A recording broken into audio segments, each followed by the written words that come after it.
Okay, now we have access. And there's our condenser. This thing right here. I had a power steering leak up here out of one of the O-rings, and so it just splattered power steering fluid all over, and then of course it collected dust, so that's why it's really dirty. But we're gonna go ahead and take this compressor out. There should be 4 bolts, 1, 2, 3, and 4. Let's go ahead and disconnect the coolant lines first. So these coolant lines are 12 mils. Sorry, 10 mil. Looks like it's a bolt on one, or a nut on one. Wow, this thing wasn't even tight. What the? Funny how that works. Still pressurized. But there's a little washer on this thing. Okay. And I think we're going to replace this line. And then also got the O-rings to replace everything else that we're not going to use a new line for. So disconnect those two. Get it out of the way for now. Oh yeah, I forgot to disconnect the Serpentine belt, so let's go do that. Let's go ahead and do that real quick. Yeah, I know this is the dreaded Serpentine belt, but it's actually not too bad. There is a dedicated tool to reach it. Oh yeah, first you're going to move this reservoir out. It's just sitting in this little cradle right here. Yeah, there's a dedicated tool that is kind of expensive. And what I did was, you need an offset 14 mil. This was, I don't know, like 10 bucks or something. Got it off, I think, Amazon. So this offset is perfect for it. And then you need leverage, so you're just going to go ahead and get some kind of leverage. I got this pipe right here. And then slide it over, pull back, and that'll give you enough slack, just like that. Too easy. So this is the cheapest way I know how to do it. Buy this $10 tool with some leverage. Maybe you have a jack stand handle pipe. Okay, so coming back down, and now that it's loose, we can take off the belt from the compressor.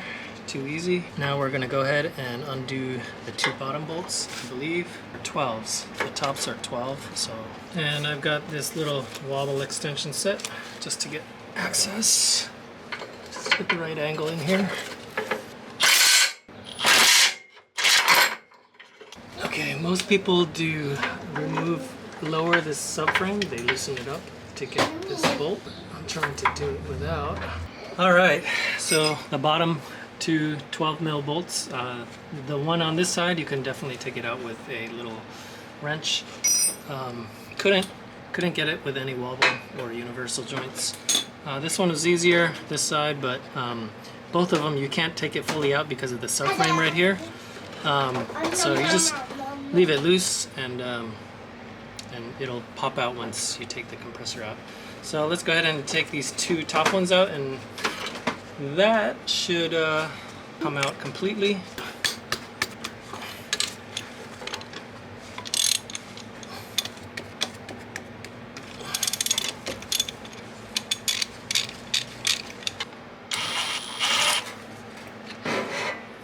It's a long one. That's another long one. Okay, there we go.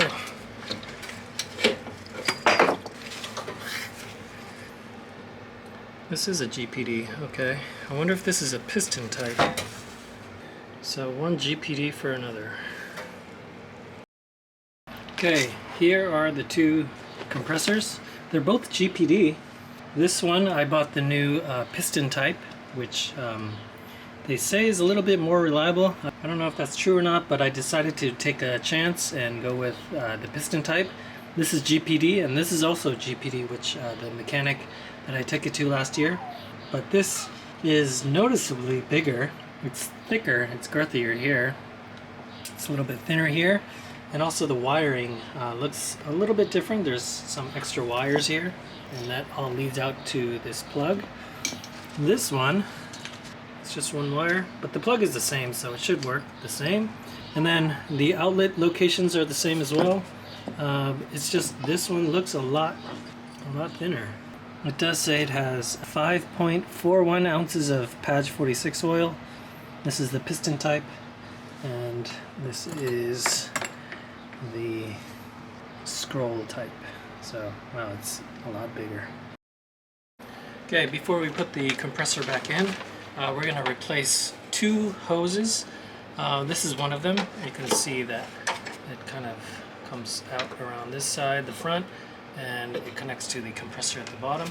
Basically, it comes underneath the headlight, and it connects to that hose right there. You can kind of see the whole thing. And this right here goes to the top of the condenser. So that's one of the lines we're going to replace. The other line is this one right here. This one is the low pressure line. It goes all the way up to there, to the low pressure, all the way up to there, to the low pressure connection right there. So this hose, this line that goes all the way back to the evaporator core, or actually it disconnects right at that joint right there, but that goes to the evaporator core back there. So we're going to replace that one. When I looked at Rock Auto, they only had these two lines to replace. Honda OEM line was quite expensive. These lines were pretty cheap. I forget the price, but you know, it was fairly cheap. And of course, these are tied together. There's a bracket right here. Looks like a 10 mil bracket right there. There's Joker 6-shooter style extension.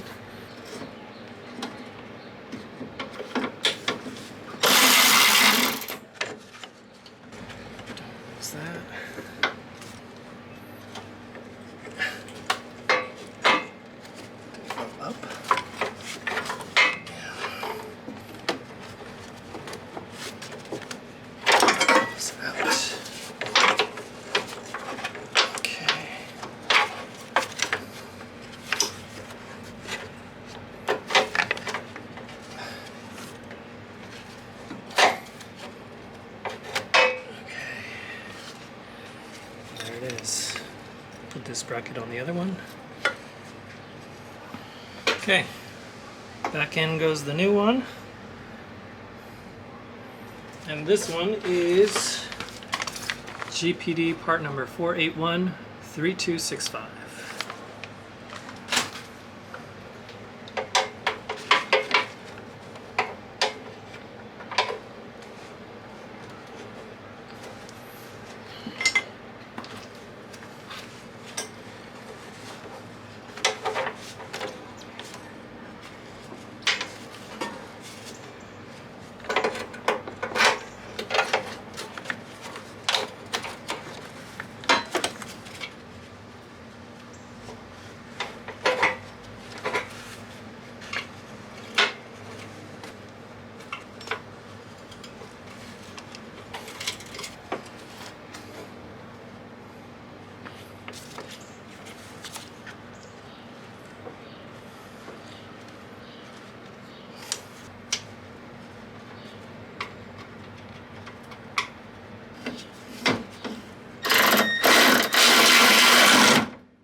Okay, next let's go ahead and take the low pressure side line out. So replace that one. So it looks like a 10 mil bolt right there. Another 10 right over here. And then we're going to disconnect this giant section right there.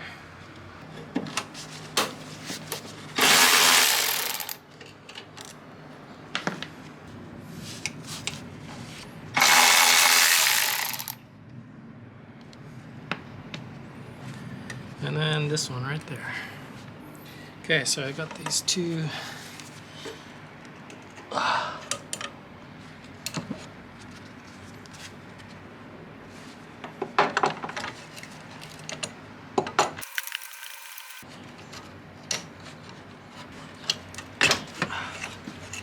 Okay, we'll replace this O-ring right there. Move these, and this just comes out, I believe. Simple enough. Okay, here is the new line. It's next to the old line. We're just going to transfer these brackets over, and then we should be good to go. Okay, gonna transfer the brackets over.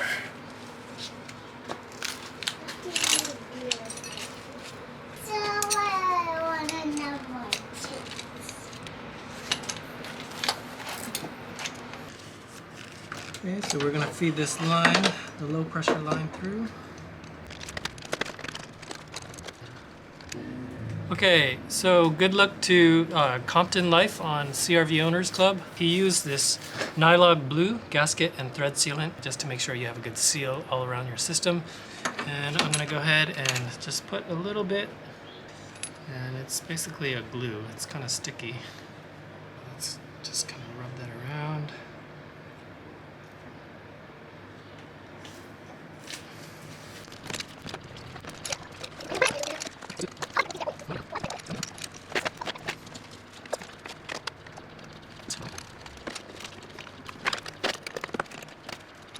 I feel like this hose is just slightly longer.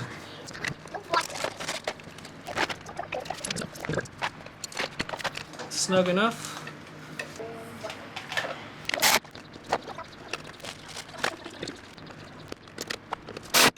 Okay, this hose fitting is not exactly like the other one, but it should be fine. It's got rubber on this, as well as I pulled this down further.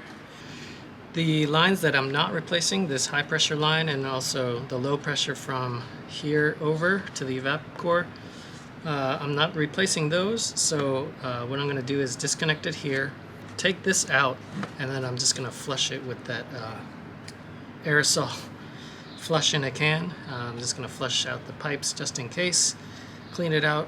I'm just going to feed it from here and flush it out to the bottom. Okay, so now we're looking at the firewall back there, and right in there is where the evaporator core is attached to. You'll see right in the middle, there's a, looks like a 10, maybe a 12 hex nut or bolt in there. If you remove that, then the two pipelines on this side can come out.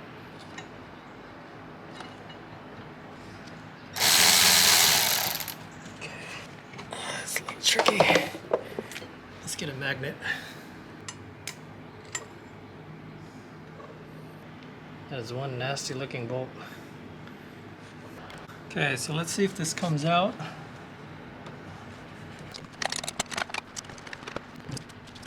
I don't know what this is, but I'm just gonna unbolt this 10 mil and hopefully it'll just kind of shimmy out of the way.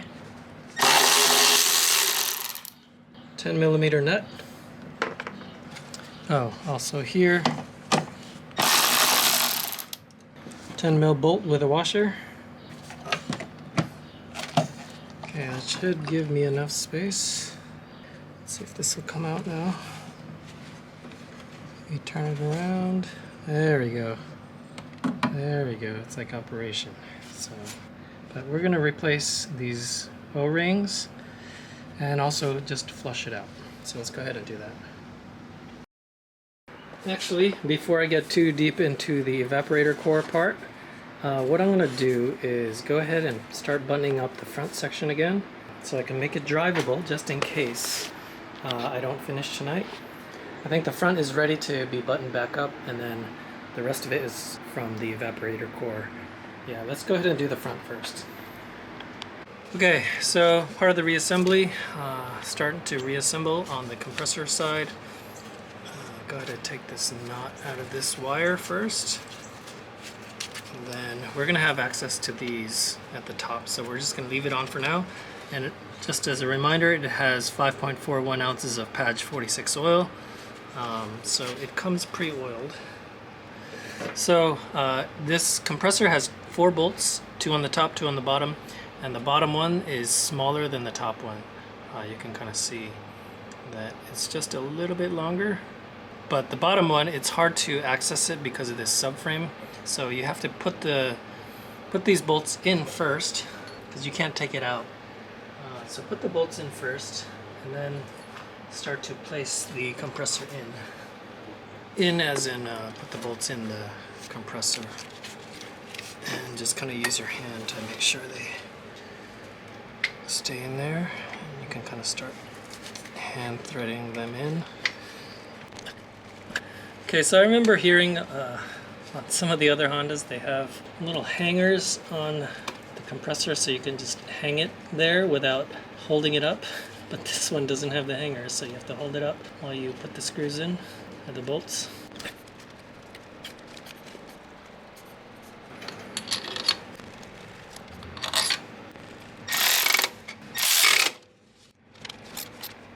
Then you gotta use this for the bottom. Tight enough.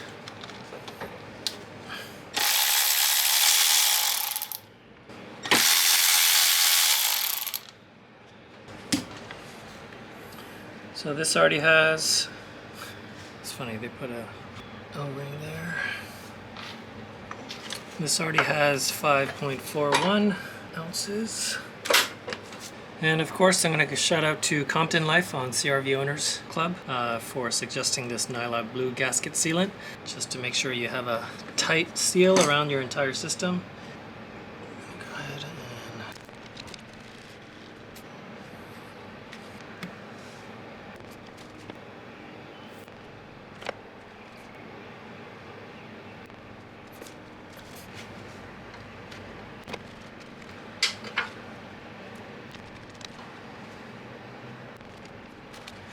so one of these longer than the other.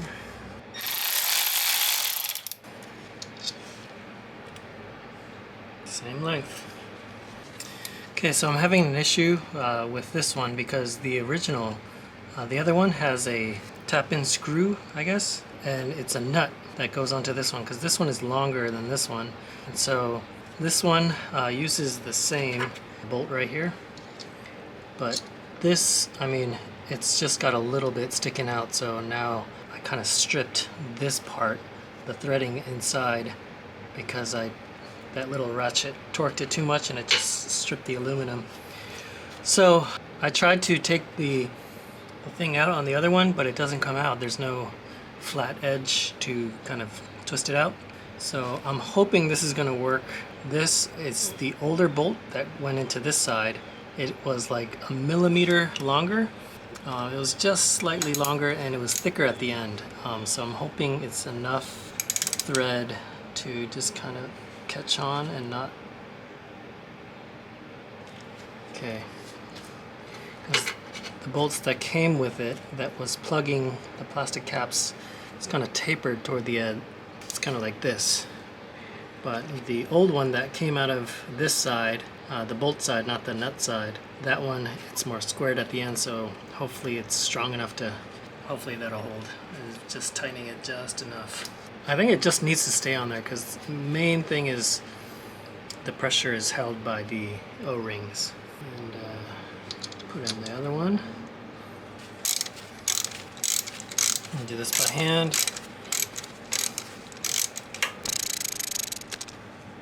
Just tight enough. I don't want to do it too tight. All right, so let's start feeding. Oh no, should have fed the. Okay, I gotta take this out again because this hose is going right through. Okay, should have routed the line before I put the compressor in, but it still fits. Okay.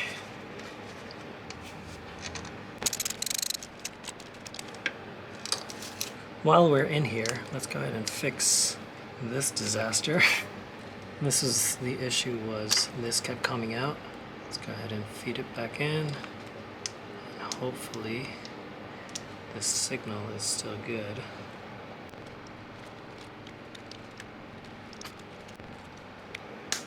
Oh, there we go. And let's go ahead and tape this up. That took a long time. Okay, it's a little. Okay, so hopefully this isn't going anywhere. It's still exposed. I can still get this exposed so I can clip it back onto the fan. Okay, I think we're good here. Next step, let's go ahead and route the serpentine belt back on. So we're gonna move the power steering pump reservoir out of the way again, and then we're gonna access. Okay, so this is the front of the engine, that's toward the firewall or the back, and then we're gonna go ahead and hit that little. Okay, make sure all the belt is routed on the right lines.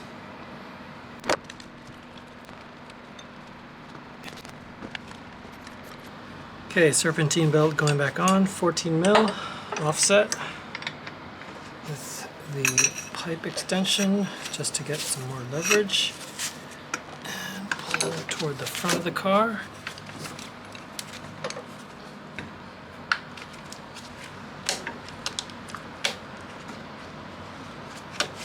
Make sure all the belt is seated.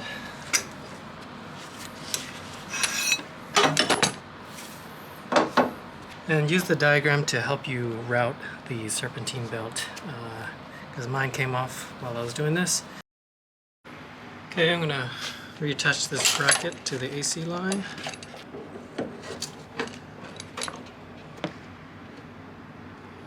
$10 mil bolt goes back in.